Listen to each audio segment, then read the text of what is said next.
मैं doctor Atul Kumar Bhatnagar, department of chemistry, SRLLS government PG college, Kaladera से आज के इस ई लेक्चर में, जो कि बीएससी पार्ट सेकंड के स्टूडेंट के लिए तैयार किया जा रहा है, इसमें आप सबका स्वागत करता हूं। आज का जो लेक्चर है वो अभी यूनिट सेकंड का ही एक पार्ट है और यूनिट सेकंड में मोनोहाइड्रिक अल्कोहल अपन ने कंप्लीट कर लिया।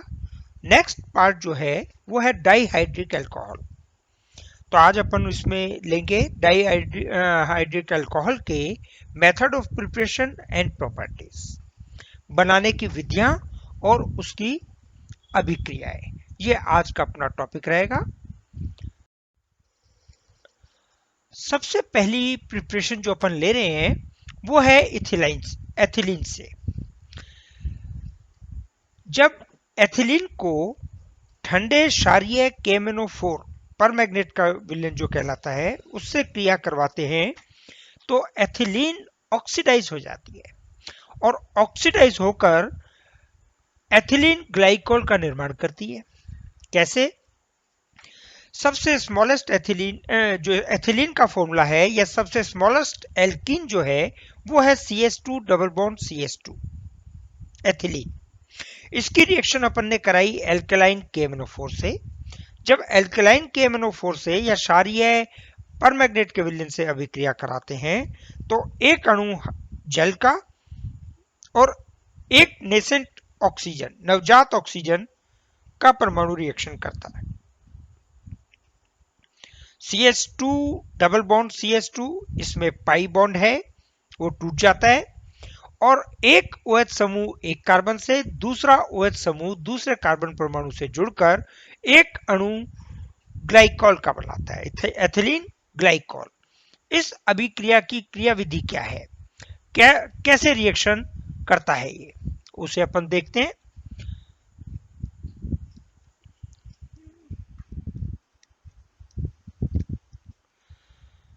क्रियाविधि क्या है? KMnO4 में MnO4 रिएक्शन करता है एथिलीन के अणु से। Mn के साथ डबल बॉन्ड से तीन ऑक्सीजन डबल बॉन्ड से जुड़े हुए हैं, जिनमें से दो ऑक्सीजन एक एक बंध बना लेते हैं, एक एक ऑक्सीजन जुड़ जाता है कार्बन कार्बन के साथ, एथिलीन के कार्बन के साथ। तो स्ट्रक्चर बनती है अपनी CH2 CH2 और ये ऑक्सीजन इस कार्बन के साथ यहाँ पे जुड़ा हुआ है और ये ऑक्सीजन इस कार्बन के साथ इस बॉन्ड से जुड़ जाता है और यहाँ का ये वाला जो पाई बॉन्ड है ये अपना ब्रेक हो जाता है। MnO- और एक ऑक्सीजन डबल बॉन्ड से जुड़ा हुआ है। ये अभिक्रिया करता है क्षारीय माध्यम में। क्षारीय माध्यम में ये बॉन्ड टूट जाता है, जो H2 और ऑक्सीजन बनी है वो इस बॉन्ड को तोड़ देती है और इस बॉन्ड को तोड़ के एक OH इस कार्बन से जुड़ जाता है, एक OH इस कार्बन से जुड़ जाता है और अपने को मॉलिक्यूल क्या बनता है, इथाइलिन ग्लाइकोल। जो रिएक्शन अपन ने KMnO4 के साथ की है यही रिएक्शन ऑस्मियम टेट्राऑक्साइड OSO4 इसके द्वारा भी प्रदर्शित होती है। OSO4 का रिएक्शन जो एक अणु है वो एथिलीन के एक अणु के साथ अभिक्रिया करता है और एक कॉम्प्लेक्स बना देता है। कॉम्प्लेक्स क्या है? CH2 CH2। ये दोनों कार्बन ऑस्मियम टेट्राऑक्साइड के एक एक ऑक्सीजन के साथ जुड़ जाते हैं और बाकी स्ट्रक्चर सेम रहती है। ये रिएक्शन करता है वाटर के साथ। ये वाला बॉन्ड टूटता है, ये वाला बॉन्ड टूटता है और H2OSO4 मतलब ऑस्मिक एसिड ये बाहर निकल जाता है और एक OH इस कार्बन से जुड़ जाता है, एक OH इस कार्बन के साथ जुड़ जाता है और यौगिक बनता है इथाइलिन ग्लाइकोल। यदि अपन इसका कंपैरिजन करें इसकी यील्ड से, तो इस विधि के द्वारा जो अपने को यील्ड उपलब्धि जो प्राप्त होती है वो कम प्राप्त होती है। तो कमर्शियल मेथड या ज्यादा क्वांटिटी में एथिलीन ग्लाइकोल बनाने का मेथड क्या है कि एथिलीन की रिएक्शन कराते हैं HOCl से, हाइपोक्लोरस एसिड से, HOCl।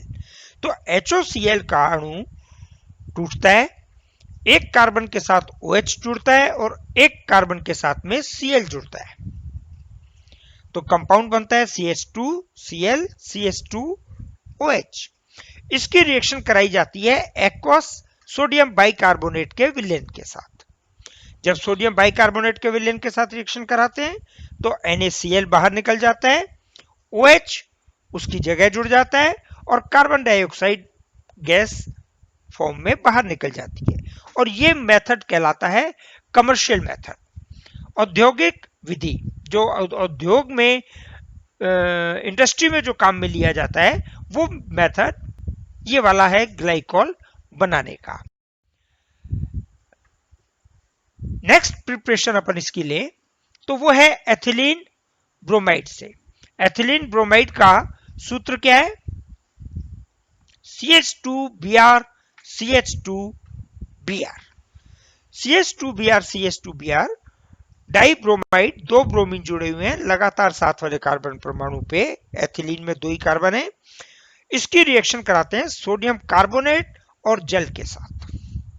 सोडियम कार्बोनेट का अणु इसके साथ रिएक्शन करता है, दो Na के अणु दो Br के साथ रिएक्शन करके दो NaBr निकाल देते हैं। NaBr का अणु ये निकल गया यहां पे, ये वाला, और एक कार्बन डाइऑक्साइड का मॉलिक्यूल इसमें से बाहर निकल गया। कार्बन डाइऑक्साइड गैस के रूप में निकल गई और NaBr प्रेसिपिटेट या अवक्षेप के रूप में नीचे बैठ गया। बचा क्या? इसमें दो OH बचे, एक OH एक कार्बन से जुड़ता है और एक OH दूसरे कार्बन से, और यौगिक अपने को क्या प्राप्त होता है? Ethylene glycol. जिस समय इथाइलिन ग्लाइकॉल बनते समय इथाइलिन डाइब्रोमाइड सोडियम कार्बोनेट के साथ रिएक्शन करता है, प्लस अणु के जेल के अणु के साथ भी रिएक्शन करता है। उसी समय क्रियाकारी मिश्रण में कुछ मात्रा में एथिलीन डाइब्रोमाइड केवल सोडियम कार्बोनेट के साथ रिएक्शन करता है। जिस समय सोडियम कार्बोनेट के साथ रिएक्शन करता है तो एक अणु और बनता है जिसे कहते हैं CH2 डबल बॉन्ड CH2OH। तो ये कंपाउंड क्या बना? CH2 CH एक हाइड्रोजन हट गया, उसकी जगह क्या बन गया? OH। तो अपने को कंपाउंड क्या बना? Vinyl bromide. चूंकि इथाइलिन डाइब्रोमाइड के कुछ अणु वाइनिल ब्रोमाइड बनाने में भी काम में आ रहे हैं, इस कारण जो एथिलीन ग्लाइकॉल है उसकी यील्ड या उसकी उपलब्धता कम हो जाती है, कम मात्रा में प्राप्त होता है। और अधिक मात्रा में प्राप्त करना हो तो एथिलीन डाइब्रोमाइड की अभिक्रिया सोडियम एसीटेट या एसिटिक अम्ल से करवाई जाती है। कैसे होगी वो रिएक्शन? कि अपन CH2Br CH2Br का एक मॉलिक्यूल लिया, उसकी रिएक्शन कराई सोडियम एसीटेट। क्या फॉर्मूला है? CH3COONA।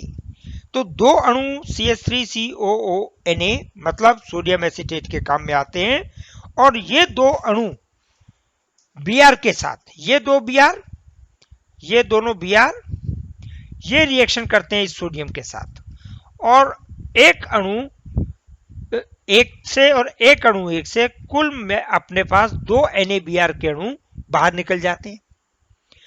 ये ऑक्सीजन, ये वाला ऑक्सीजन, ये जुड़ जाता है CH2 से। तो कंपाउंड क्या बनता है? CH2OCO। अब देखो ऑक्सीजन जुड़ा है इसलिए अपन ने क्या बोला है? OCO।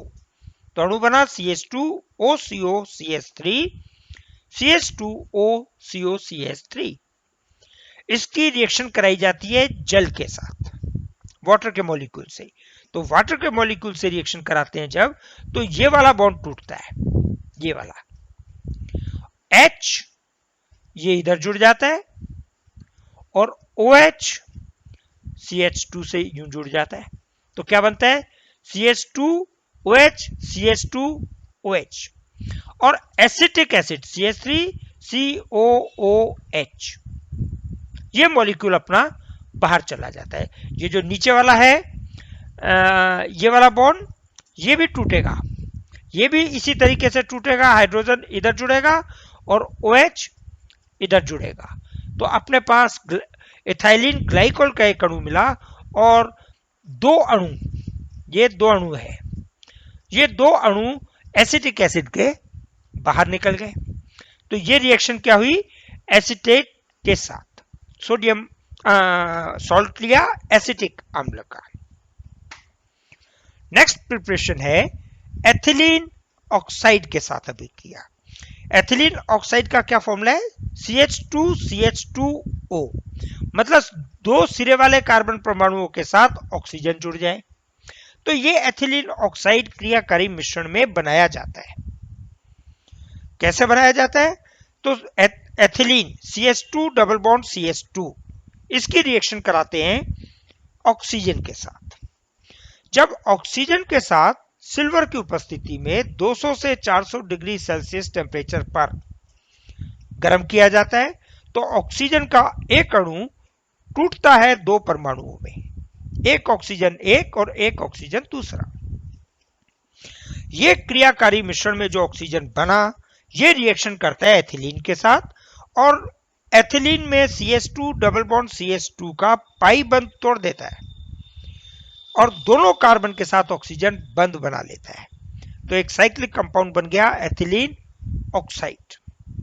ये एथिलीन ऑक्साइड HCl की उपस्थिति में जल से रिएक्शन करता है और जल से किस प्रकार रिएक्शन करता है कि कोई भी एक बॉन्ड जो ऑक्सीजन और कार्बन के बीच में है ये टूट जाता है, OH इधर जुड़ जाता है और H इस ऑक्सीजन के साथ जुड़ जाता है तो क्या बनेगा, CH2OH CH2OH, इथाइलिन ग्लाइकॉल।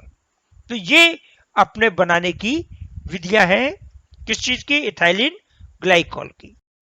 अब अपन आगे पढ़ते हैं जो डाइहाइड्रिक अल्कोहल है उनकी प्रॉपर्टीज में सबसे पहले तो अपन एथिलीन ग्लाइकोल का फॉर्मूला लिख लें, CH2OH CH2OH। अल्कोहल की तरह पहली रिएक्शन, पहला गुण जो अपन इसका पढ़ेंगे वो रिएक्शन विद सोडियम। जब सोडियम के साथ एथिलीन ग्लाइकोल को 50 डिग्री सेंटीग्रेड टेम्परेचर तक गर्म करते हैं तो 50 डिग्री सेंटीग्रेड पर एथिलीन ग्लाइकोल का एक OH समूह सोडियम के साथ रिएक्शन करता है और हाइड्रोजन गैस निकाल देता है। H2 गैस निकलने के बाद में सोडियम उसकी जगह जुड़ जाएगा ऑक्सीजन की जगह, अपने को कंपाउंड मिलेगा CH2ONA CH2OH। इसका नाम है मोनोसोडियम ग्लाइकोलेट। मोनोसोडियम ग्लाइकोलेट पुनः रिएक्शन करता है दूसरे सोडियम के साथ और यह अभिक्रिया होती है 160 डिग्री सेंटीग्रेड टेम्परेचर पर, 160 डिग्री सेल्सियस टेम्परेचर पर।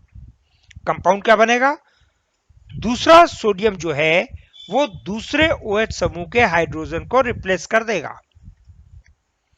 तो दो सोडियम बन गए, जो बनने वाला लवण या बनने वाला जो सॉल्ट है उसको अपन क्या कहते हैं, डाई सोडियम ग्लाइकोलेट। दोनों सोडियम परमाणु इसमें रिप्लेस हो चुके हैं। तो ये पहली रिएक्शन है। नेक्स्ट रिएक्शन अपन करते हैं HCl अम्ल के साथ अभिक्रिया। यदि ग्लाइकोल की अभिक्रिया HCl अम्ल के साथ कराई जाए तो ये भी दो टेम्परेचर पर अलग अलग प्रोडक्ट बनाएगी। जब HCl के साथ 160 डिग्री टेम्परेचर पर गर्म किया जाता है उस अवस्था में एक OH रिएक्शन करता है इस हाइड्रोजन से और माइनस कर देगा वाटर, माइनस H2O, वाटर निकल गया, क्लोरीन CH2 से जुड़ गई तो कंपाउंड बना CH2Cl CH2OH, एथिलीन क्लोरोहाइड्रिन। HOCl में से जब अपन ने एथिलीन की रिएक्शन कराई थी बनाते समय, तब भी यही कंपाउंड बना था, एथिलीन क्लोरोहाइड्रिन।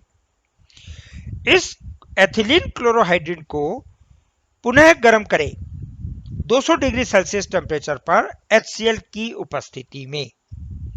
जो दूसरा OH समूह है वो भी हाइड्रोजन के साथ रिएक्शन करके माइनस वाटर बना देगा और क्लोरीन उसकी जगह जुड़ जाएगी। कंपाउंड बनेगा एथिलीन क्लोराइड। तो डाई हैलाइड कंपाउंड अपने को यहां पे मिलेगा। दोनों कार्बन परमाणु पर Cl समूह से OH समूह विस्थापित हो गया है।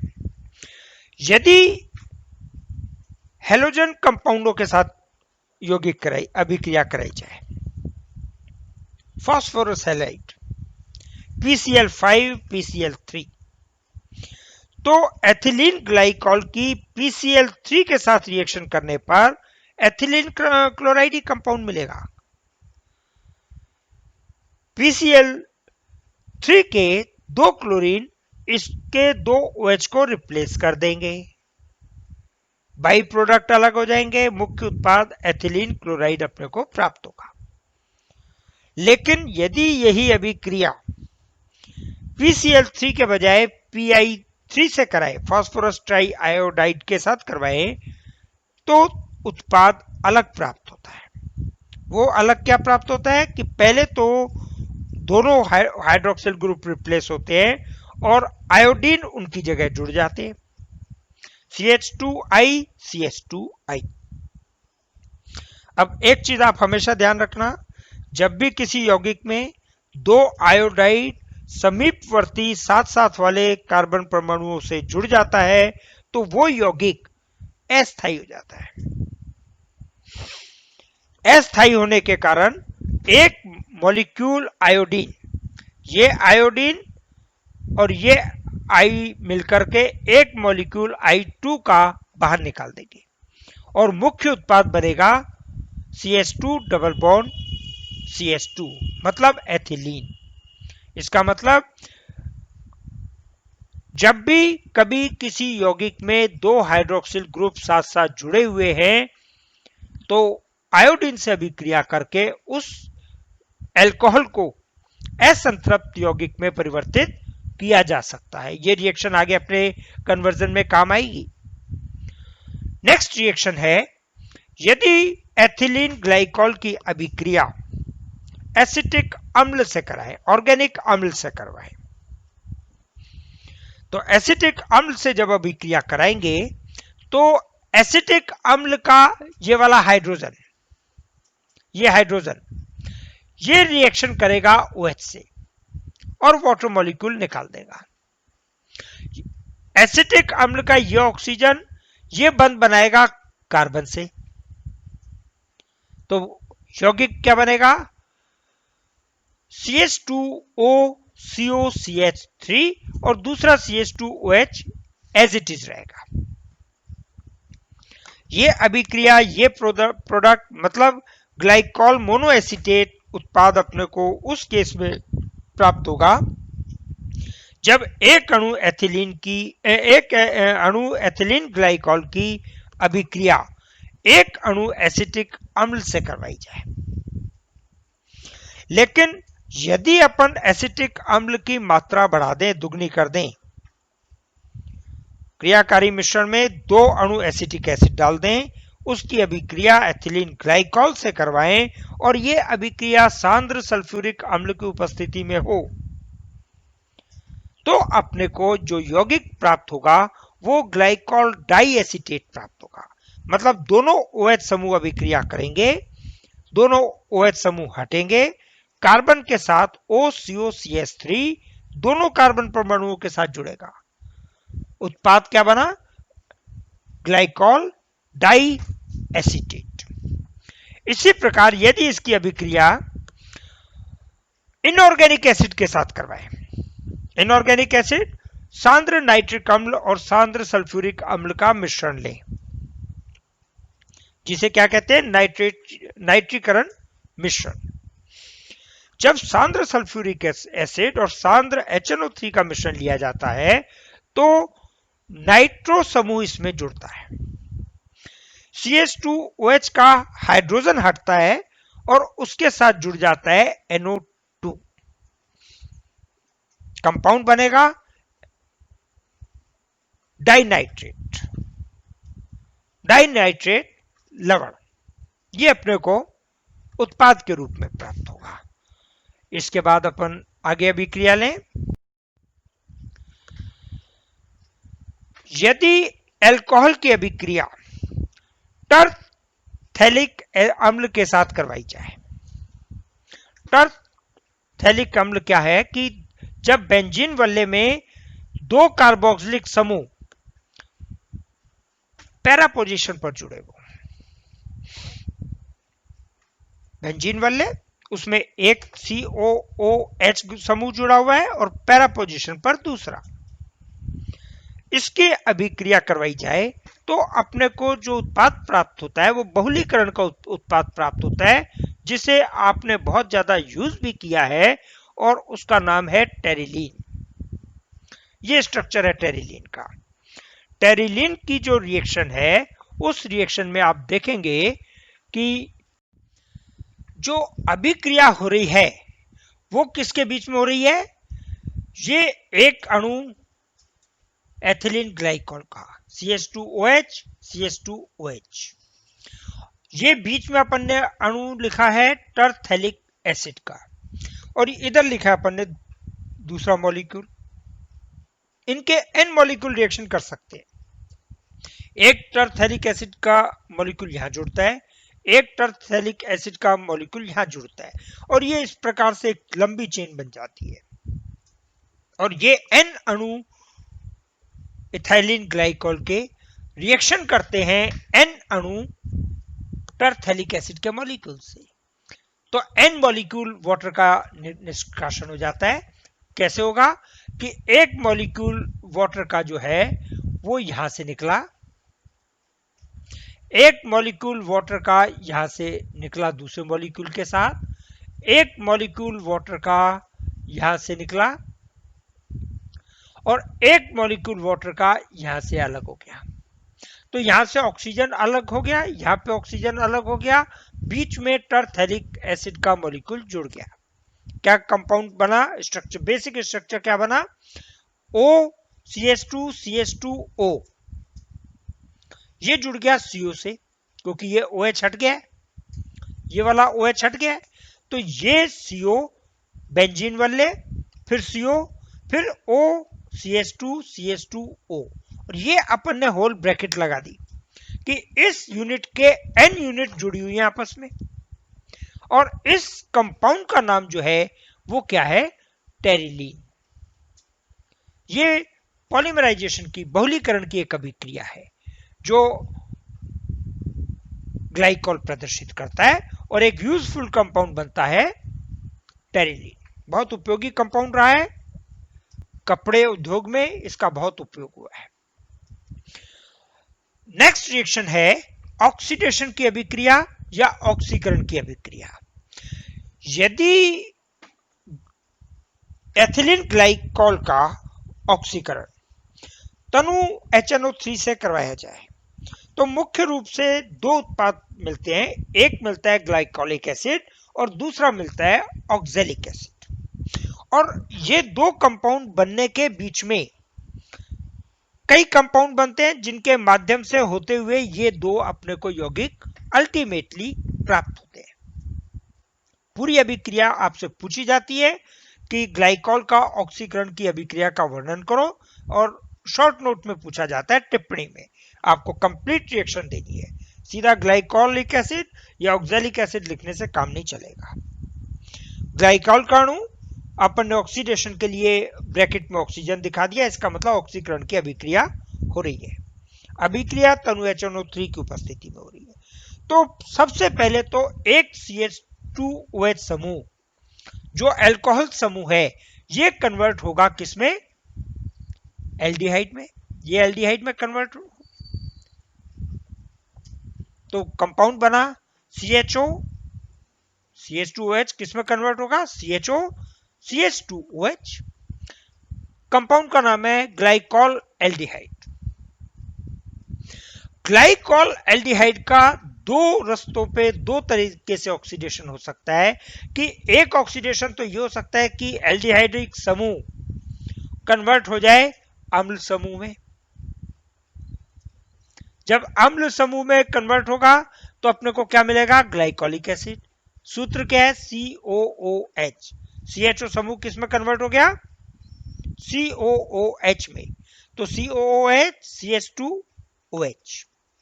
दूसरा ये पॉसिबिलिटी है कि ये जो दूसरा CH2OH है, ये वाला CH2OH, ये ऑक्सीकृत हो जाए CHO समूह में जैसे पहला हुआ है, तो कंपाउंड बनेगा CHO सिंगल बॉन्ड CHO। तो क्या उत्पाद हो गया? ग्लाइऑक्सेल। इस यौगिक को कहते हैं ग्लाइऑक्सेल। अब ग्लाइऑक्सेल का जो है ऑक्सीकरण किया जाए तो एक समूह COOH, दोनों CHO है, तो कोई सा एक CHO COOH समूह में कन्वर्ट हो जाए तो इस यौगिक का नाम है ग्लाइऑक्सेलिक एसिड। अब यहां ध्यान दें, जो ऊपर ग्लाइकोलिक एसिड बना था उसमें भी एक CH2OH समूह उपस्थित है। जब ऑक्सीकरण होता है इस ग्लाइकोलिक अम्ल का तो ये CH2OH समूह कन्वर्ट हो जाता है CHO समूह में और अपने को कंपाउंड COOH CHO मतलब ग्लाइऑक्सेलिक एसिड ही प्राप्त होता है। तो ये ग्लाइऑक्सेलिक एसिड पुनः ऑक्सीकृत होता है, इसमें एल्डिहाइडिक ग्रुप जो है वो कन्वर्ट हो जाता है एसिडिक ग्रुप में। तो अपने को अल्टीमेट प्रोडक्ट क्या मिलता है? Oxalic acid COOH COOH। तो मुख्य रूप से आपसे पूछा जाए कि ऑक्सीकरण की अभिक्रिया में ग्लाइकॉल के मुख्य उत्पाद बताओ तो दो है, ग्लाइकोलिक अम्ल और ऑक्सेलिक एसिड। नेक्स्ट रिएक्शन अपन लेते हैं। यदि अपन ऑक्सीडेशन की बात कर रहे हैं, यदि इसका ऑक्सीकरण करवाते समय अणु का विखंडन हो जाए, जैसे यदि ग्लाइकोलिक एथिलीन ग्लाइकॉल का ऑक्सीकरण HiO4 से करवाया जाए तो बजाय OH समूह के ऑक्सीकृत होने के CH2 समूह के बीच में जो कार्बन के बीच में जो सिग्मा बॉन्ड है वो टूट जाता है।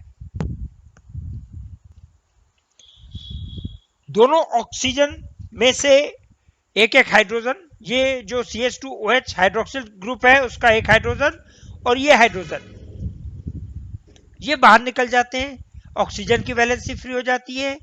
इधर कार्बन का बॉन्ड टूट जाता है तो कार्बन की वैलेंसी फ्री हो जाती है। तो इस कार्बन और इस ऑक्सीजन के बीच में डबल बॉन्ड बनता है, इस कार्बन और इस ऑक्सीजन के बीच में डबल बॉन्ड बनता है।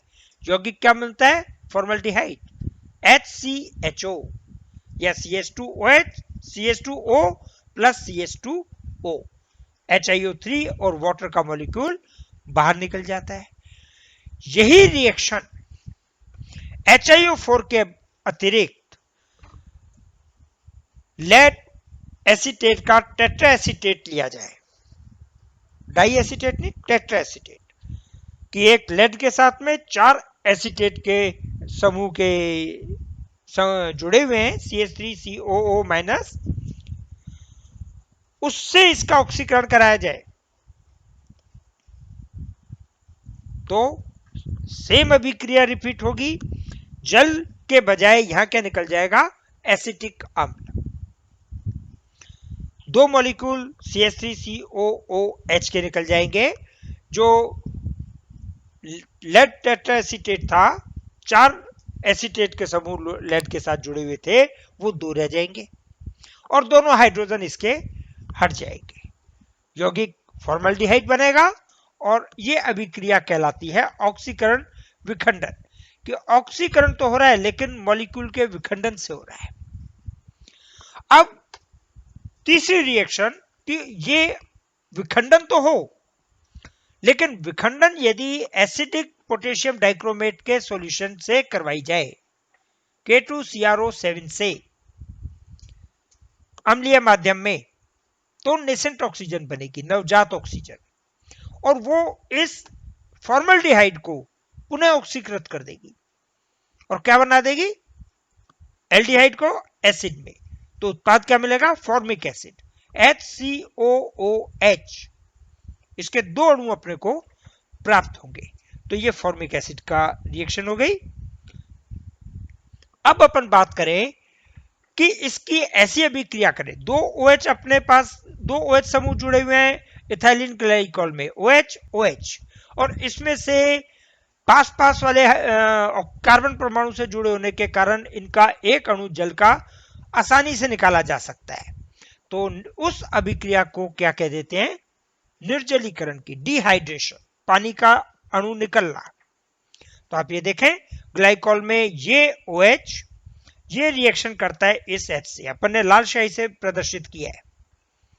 क्या निकल गया, एक अणु जल का।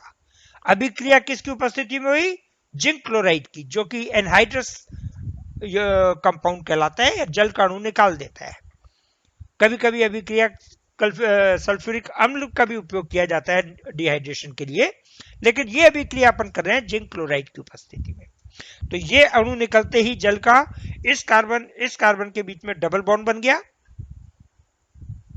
तो डबल बॉन्ड बनने से यौगिक क्या बन गया, CH2 double bond COH H। ये डबल बॉन्ड का अस्थायी यौगिक है। इस अस्थायी यौगिक में पुनर्विन्यास होता है। पुनर्विन्यास क्या होता है, रीअरेंजमेंट ऑफ मॉलिक्यूल क्या होता है कि ये H ये हट करके इस कार्बन के पास चला जाता है, और ये डबल बॉन्ड ये हट के इस कार्बन और ऑक्सीजन के बीच में बन जाता है।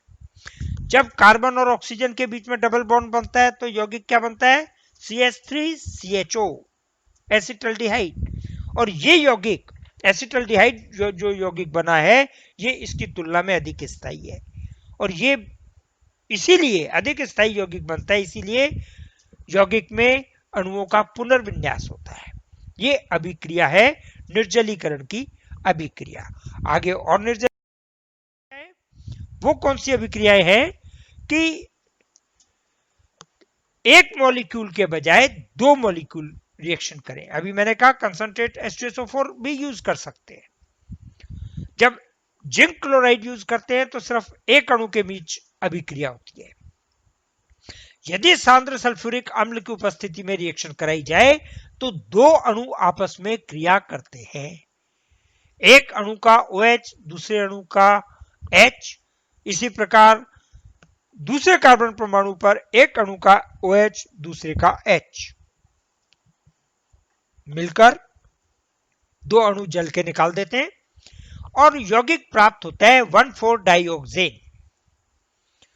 नंबरिंग करेंगे तो 1 2 3 4, और इधर से करोगे तो 1 2 3 4। तो पहले और चौथी पोजीशन पर ऑक्सीजन जुड़ा हुआ है, इसीलिए अपन इस कंपाउंड का नाम है 1,4-डाइऑक्सेन। ये प्राप्त होगा। यदि H2SO4 की जगह H3PO4 फास्फोरस एसिड यूज करें तब भी दो अणुओं के मध्य अभिक्रिया होगी, लेकिन दोनों CH2 नहीं करेंगे। एक CH2 के साथ जुड़ा हुआ OH एक अणु का और एक CH2OH का हाइड्रोजन दूसरे अणु का। ये देखो दो अणु है तो एक अणु का OH दूसरे अणु का हाइड्रोजन, ये रिएक्शन कर रहे हैं और वाटर का एक मॉलिक्यूल निकाल दिया। तो एथिलीन ग्लाइकॉल के दो अणु जुड़ गए, इसका नाम है डाई एथिलीन ग्लाइकॉल। क्या नाम है, डाई एथिलीन। दो एथिलीन ग्लाइकॉल के अणु जुड़े हुए हैं तो अपन ने क्या कह दिया, डाई एथिलीन ग्लाइकॉल। और यदि अपन इसके N मॉलिक्यूल ले लें, एथिलीन ग्लाइकॉल के दो अणु नहीं लें, N मॉलिक्यूल ले लें, ज्यादा मिक्स ले लें, तो वो मॉलिक्यूल आपस में जुड़ते चले जाते हैं। ये जो डाइएथिलीन ग्लाइकॉल की यूनिट बनी है ये आपस में जुड़ती चली जाएगी और इस बहुलक का नाम है कार्बोवैक्स। क्या सूत्र बनेगा इसका? OH, सिरे वाला OH है, CH2CH2O, इसके साथ में जुड़ गई CH2CH2O की N-2 यूनिट। अभिक्रिया N से की है लेकिन अपन ने दो मॉलिक्यूल ब्रैकेट के बाहर लिखे हैं, इसलिए ब्रैकेट के ऊपर जो अपन लिखेंगे वो लिखेंगे N-2 और लास्ट में फिर CH2CH2OH और इस यौगिक का नाम है कार्बोवैक्स। ये भी निर्जलीकरण की अभिक्रिया है, जल का अणु इसमें से निकल रहा है। नेक्स्ट रिएक्शन जो कर रहे हैं वो एथिलीन ग्लाइकॉल की रिएक्शन विद एल्कोहल। एल्कोहल के साथ रिएक्शन करने से पहले जो एथिलीन ग्लाइकॉल का अणु है उसे गर्म किया जाता है 500 डिग्री सेल्सियस टेम्परेचर पे। एक अणु जल का त्याग देगा ये और एक अणु जल का त्याग के कंपाउंड बनाएगा इथाइलिन ऑक्साइड CH2CH2O। ऑक्सीजन सिरे वाले दोनों कार्बन परमाणुओं के साथ जुड़ा हुआ है। ये मॉलिक्यूल इथाइलिन ऑक्साइड का मॉलिक्यूल ये रिएक्शन करता है एल्कोहल के, मोनोहाइड्रिक एल्कोहल के अणु से। जैसे अपन कंपाउंड लें, कौन सा कंपाउंड लिया? मीथेनॉल। मीथेनॉल में क्या है? CH3OH। अपन ने CH3OH को दो रंगों में लिखा है। एक रंग अपन ने लाल लिया है जिसमें CH3O लिखा है और हाइड्रोजन को काले अंक से, सिर्फ समझने के लिए। OH का ये हाइड्रोजन टूटता है मोनोहाइड्रिक अल्कोहल में से और ये चला जाता है इस वाले ऑक्सीजन के पास। जब ऑक्सीजन के साथ बॉन्ड बनाएगा तो ये ऑक्सीजन इस कार्बन और ऑक्सीजन के बीच का बॉन्ड तोड़ देगा। ये लाल रंग से जो अपन ने लिखा है CH3O, ये जाकर के जुड़ जाएगा इस कार्बन से। कंपाउंड क्या बना? CH2OH CH2OCO CH3, CH2OH CH2O CH3 और यौगिक का नाम है मेथिल सेलोसॉल। यदि मिथेनॉल की जगह इथेनॉल ले तो एथिल लग जाएगा। ये मेथिल सेलोसॉल का जो अणु है पुनः रिएक्शन करता है CH2CH2O के साथ, इथाइलिन ऑक्साइड के साथ। ये बॉन्ड टूटता है। किस प्रकार से टूटता है कि ये हाइड्रोजन ये चला जाता है इस वाले ऑक्सीजन के पास, तो क्या बन गया? OH CH2 CH2। ये वाला CH2 ये चला जाता है जुड़ने इस ऑक्सीजन के पास, तो क्या बनेगा? CH2O। हाइड्रोजन कहां गया? ये आ गया यहां, बीच में क्या जुड़ गया? CH2 CH2O। तो यौगिक का फॉर्मूला क्या बना? CH2O CH2 CH2OH और एक CH2O CH3। इस यौगिक का नाम है मेथिल कार्बिटॉल। जिस प्रकार मिथेनॉल ने रिएक्शन की है ठीक उसी प्रकार इथेनॉल भी रिएक्शन कर सकता है, वही प्रक्रिया रहेगी। H, ये वाला H ये ऑक्सीजन के पास चला जाएगा, इस ऑक्सीजन के पास क्या बन जाएगा? CH2OH। ये C2H5O, तो ये ऑक्सीजन जाके जुड़ जाएगा इस कार्बन के साथ। तो क्या कंपाउंड फर्क पड़ा? यहां OCH3 था और यहां पे OC2H5। यौगिक का नाम हो गया एथिल सेलोसॉल। एथिल सेलोसोल का जो अणु है वो रिएक्शन करता है इथाइलिन ऑक्साइड के दूसरे अणु से, ठीक उसी प्रकार जैसे मेथिल सेलोसोल ने की थी। क्या बन जाएगा? CH2O CH2 CH2OH। कैसे कि ये हाइड्रोजन इस ऑक्सीजन के पास चला गया, ये CH2 इस ऑक्सीजन से जुड़ गई, ये मॉलिक्यूल का ये भाग सेम है। इस कंपाउंड का नाम है एथिल कार्बिटोल। इंपॉर्टेंट रिएक्शन है, आपसे पूछी जाती है। कैसे पूछी जाती है अभी अपन बात करेंगे। यदि अभिक्रिया एल्डिहाइड और कीटोन से कराई जाए, किसकी? एथिलीन ग्लाइकॉल की, तो एक अणु एथिलीन ग्लाइकॉल का रिएक्शन करता है एल्डिहाइड के अणु के साथ, और ये दो हाइड्रोजन इस ऑक्सीजन के से मिलके एक अणु जल का निकाल देंगे। कार्बन की वैलेंसी, दो वैलेंसी फ्री हुई, एक कार्बन इस ऑक्सीजन के साथ वैलेंसी बनाता है, ये कार्बन दूसरी वैलेंसी इस ऑक्सीजन के साथ जोड़ लेता है, कंपाउंड बनता है CH2 CH2OO, और दोनों ऑक्सीजन जुड़े हुए हैं CHR से। एल्डिहाइड से बना है, एसिटल्डिहाइड से CH3 माने तो अपन इस यौगिक का नाम कर देते हैं एसिटल। ये भी इंपॉर्टेंट रिएक्शन है, ये जो अब मैं रिएक्शन आपको बता रहा हूं ये अक्सर पूछी जाती है कि निम्न यौगिक कैसे प्राप्त करोगे? Methyl carbitol, ethyl carbitol, acetol. इसी तरह पर नेक्स्ट रिएक्शन ले रहे हैं, कीटल कैसे प्राप्त करोगे? तो एल्डिहाइड की जगह ये जो एल्डिहाइड का मॉलिक्यूल है उसमें अपन ने कीटोन ले लिया। जब कीटोन का अणु लिया तो फर्क कितना सारा कि इस हाइड्रोजन की जगह एक एल्काइल ग्रुप जुड़ा हुआ है, बाकी रिएक्शन सेम है। एल्डिहाइड से अभिक्रिया कराई तो अपने को एसिटल प्राप्त हुआ, और जब कीटोन से अपन ने अभिक्रिया कराई तो अपने को कीटल प्राप्त हुआ। कीटोन से कीटल, एल्डिहाइड से एसिटल,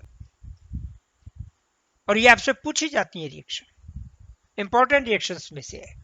नेक्स्ट रिएक्शन अपन ले रहे हैं इसमें, नेक्स्ट रिएक्शन है पिनाकोल पिनाकोलोन रीअरेंजमेंट। पिनाकोलोन रीअरेंजमेंट कौन सा है या किस अभिक्रिया को कहते हैं? पिनाकोलोन रीअरेंजमेंट कि जब विसिनल डाइओल का मतलब जो लगातार साथ साथ वाले कार्बन परमाणुओं पर हाइड्रोक्सिल ग्रुप जुड़ता है, जैसे एथिलीन ग्लाइकोल एक उदाहरण है उसका। तो जब विसिनल डाइओल की अम्लीय माध्यम में या अम्ल की उपस्थिति में एल्डिहाइड और कीटोन से रिएक्शन कराई जाए, अभी अपन ने इससे पहले रिएक्शन की जिसमें एसिटल और कीटल प्राप्त हुआ, यदि अपन सीधा रिएक्शन करा दें, यदि वही रिएक्शन किसी अम्लीय माध्यम में करा दी जाए तो पुनर्विन्यास हो जाता है अणु में, और पुनर्विन्यास इस प्रकार होता है कि एक एल्कोहलिक ग्रुप कीटो समूह में परिवर्तित हो जाता है, एक बात। और दूसरी बात, एक कार्बन से जुड़ा हुआ एल्काइल समूह दूसरे कार्बन के पास स्थानांतरित हो जाता है। तो पहले कार्बन से दूसरे के पास स्थानांतरित होता है, इसी को अपन 1,2 शिफ्ट भी कहते हैं। लेकिन ये रिएक्शन आपसे पूछी जाती है, पिनाकोलोन, कॉल का मतलब एल्कोहल और कोलोन इसका ओन का मतलब कीटो। तो पिनाकोलोन रीअरेंजमेंट, पुनर्विन्यास कैसे होगा? तो अपन यहां पे देखें, कार्बन श्रृंखला है CH3 C CH3 C CH3 CH3, और बीच वाले दो कार्बन परमाणुओं के साथ में OH समूह जुड़े हुए हैं, मतलब साथ साथ वाले कार्बन परमाणुओं पर दो हाइड्रोक्सिल ग्रुप जुड़े हुए। अम्लीय माध्यम में एक CH3 जो ये वाला CH3 है, ये CH3 ये स्थानांतरित कहां हो गया है? इस कार्बन के पास। और ये हाइड्रोक्सिल ग्रुप और ये H ये मिलकर के एक अणु जल का निकाल के अलग हो गए। तो CH3 यहां आ गया, उस कार्बन और ऑक्सीजन के बीच में यहां पे डबल बॉन्ड आ गया, यौगिक बन गया ये। तो अपने पास अभी क्रिया शुरू की थी 2,3 डाइमिथाइल ब्यूटेन 2,3 डाइओल, मतलब एक कार्बन 2 3 4। तो दूसरे तीसरे कार्बन पर 2 मिथाइल ग्रुप जुड़े हुए हैं और दूसरे तीसरे कार्बन परमाणु पर हाइड्रोक्सिल ग्रुप जुड़े हुए हैं। ये परिवर्तित किस में हो गया? अब ये वाला कार्बन 1 2 3, तो क्या हो गया? 3,3 डाइमिथाइल 1,2 ब्यूटेनॉल। पूरा कार्बन क्या हो गया? ये वाली श्रृंखला हो गई लॉन्गेस्ट चेन। तो 1 2 2 मिथाइल ग्रुप जुड़े हुए हैं तीसरे कार्बन पे, पहला दूसरा तीसरा। तो 3,3 डाइमिथाइल 1,2 ब्यूटेनॉल कंपाउंड अपना प्राप्त हो गया, पिनेकोलोन। तो ये अपनी रिएक्शन है। इसकी क्रियाविधि क्या है? उस क्रियाविधि में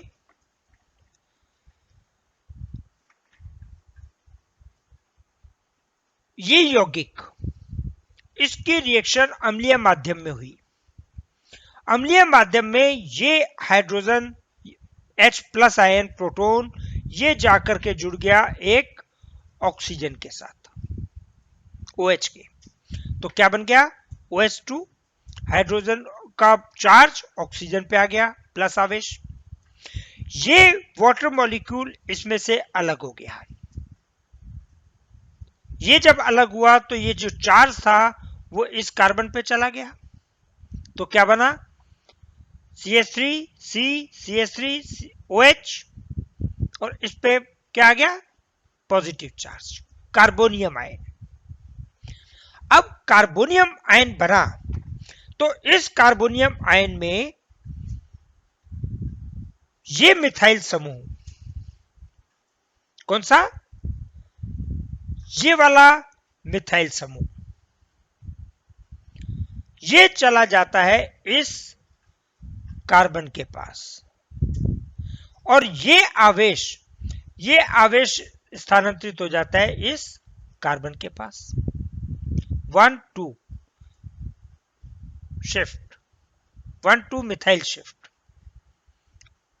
क्या आयन बनेगा? CH3 C plus OH, C CH3 CH3 CH3। अब ये जो आवेश है प्लस आवेश, ये एक इस हाइड्रोजन परमाणु के पास स्थानांतरित होता है और हाइड्रोजन और ऑक्सीजन के बीच का बंध ये किधर शिफ्ट हो जाता है? इस कार्बन ऑक्सीजन के बीच में।